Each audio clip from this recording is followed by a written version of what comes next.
pour une prime à la vie. Bien le bonjour. Cela aura été dit précédemment en ce lieu. Peu importe l'époque à laquelle on est né, cela en vient à nous affecter d'une manière ou d'une autre. Pourtant, que l'on soit né durant ce qu'on appelle condescentement la préhistoire ou au XXIe siècle, c'est plus que différent.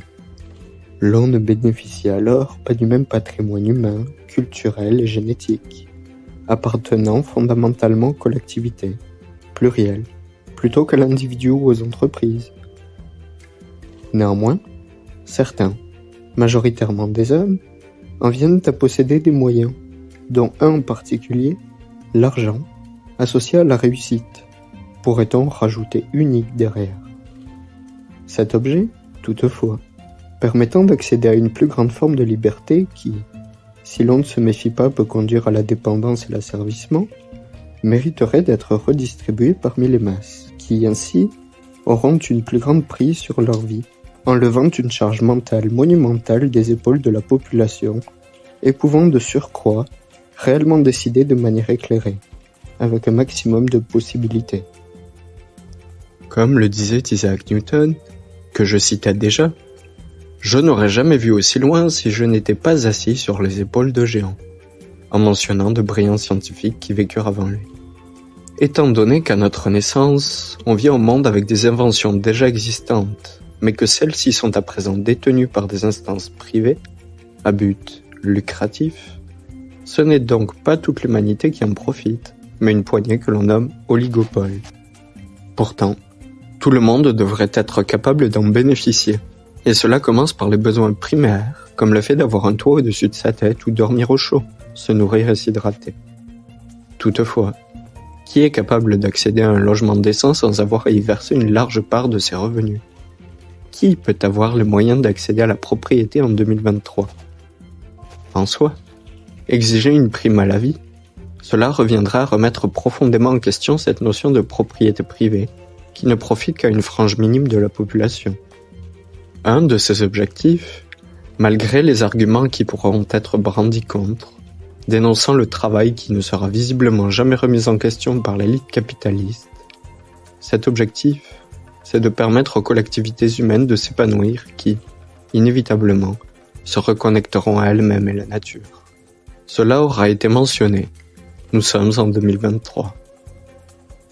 En cette année, nous avons d'ores et déjà de nombreux droits, et il existe une multitude d'objets, une quantité phénoménale de laquelle il nous faudrait possiblement faire le tri, et dont nous pourrions naturellement avoir droit, donc sans avoir à rien débourser financièrement, ou à se tuer au tripalium. Ces objets, biens ou autres, seraient minimalement tout ce qui est reconnu par le PIDESC, Pacte international des droits économiques, sociaux et culturels. On parle ici de logement, de moyens de transport, de communication, de loisirs et autres. Néanmoins, il faudrait avoir conscience que par exemple, si l'on a une villa surdimensionnée que l'on chauffe l'hiver et refroidit l'été, en prenant l'avion plusieurs fois cette même année, le tout alors qu'on est un couple monogame, sans enfants, c'est absurde.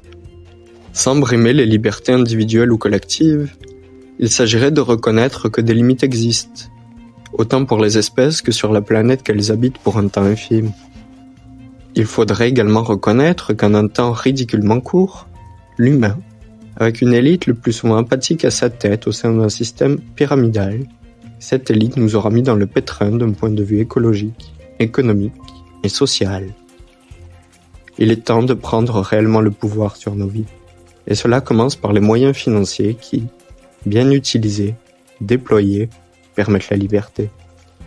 Pourtant, il ne s'agit pas de brimer cette liberté encore une fois, en imposant à la population comment vivre en lui donnant, de manière humaine ou non, une somme d'argent qu'elle devra utiliser de cette façon ou telle autre, mais plutôt d'avoir certains grands principes, comme l'écologie et la saine et mutuelle assistance et respect, entre chacune et chacun de nous ainsi que les autres espèces. Imaginons ici une famille, hétéronormée ou non, avec 2 enfants. Chacune ou chacun des membres de cette famille, un microcosme en soi, a alors divers besoins, aspirations. Imaginons maintenant qu'elles habitent en métropole et souhaitent déménager en région.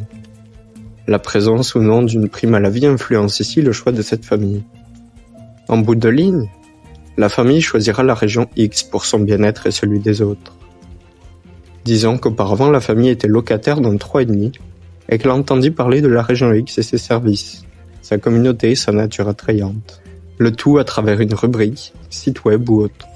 Il s'agirait pour la région X de dresser son code éthique et moral au préalable, en avançant le fait que celui-ci sera en évolution constante, et le moins restrictif possible afin de le présenter à la famille. La famille dresserait alors ses besoins et aspirations, et le but serait que tout ceci soit comblé, prônant le bien-être individuel et collectif. Les deux parties, la famille et un comité d'accueil, se rencontreraient alors pour évaluer les possibilités. D'une part, la prime à la vie n'est pas seulement monétaire. Il s'agirait encore une fois de combler tous les besoins et aspirations en ne mettant pas en avant une culture d'aide, mais de l'autonomie et la saine interdépendance, dans des sociétés résolument écologiques et anticapitalistes. Le but n'est donc pas d'assister les personnes ni d'engendrer des profits de quelque sorte que ce soit. Reconnaissons toutefois que des populations animales en santé, et de surcroît humaines, c'est bien plus agréable que l'inverse et que le simple fait d'observer cela est une jouissance en soi. Pas besoin de constamment écraser les individus et collectivités. Tous les projets de la région X étant financés par une banque que l'on pourrait qualifier de populaire, créatrice de monnaie au bénéfice de la population, sans chercher à créer des profits autrement qu'humains et naturels, il n'y a ainsi aucun pragmatisme à avoir avec cette donnée abstraite et fictive qu'est l'argent. Il pourrait alors y avoir un catalogue à disposition des nouveaux et nouvelles arrivantes.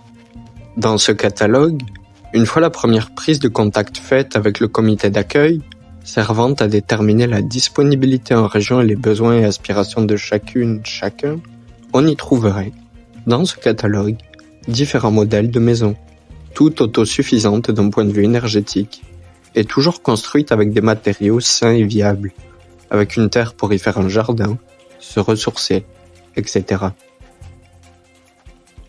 Les choix seraient évidemment restreints, mais par la suite personnalisables, comme ils le sont dans nos dites démocraties modernes, avec lois et règles en tout genre, sauf qu'ici, dans la région X, les individus et collectifs seraient des créateurs, créatrices de leur avenir plutôt que de le subir.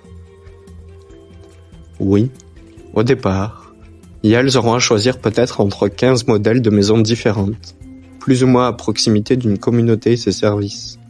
Certaines cherchent la paix, d'autres désirent la complicité.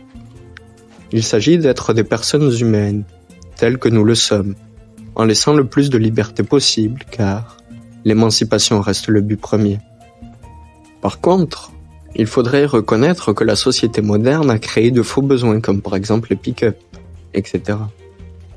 Ici, dans la région X, il ne s'agit pas de valoriser un système productiviste mortifère, mais d'en retourner à la racine, prendre le temps, valoriser des valeurs humaines et naturelles pour au moins les 7 générations à venir, en étant toujours à l'écoute des besoins populationnels, individuels, et en s'adaptant au monde intérieur et extérieur. S'aventurer dans le travail, la rentabilité financière, l'oisiveté ou autre, cela ne fait qu'accentuer une malsaine méritocratie.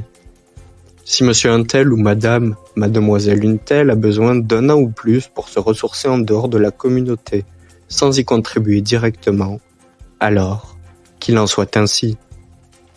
Reconnaissons la valeur de nos différences, qui font notre unicité en tant qu'individus et espèces.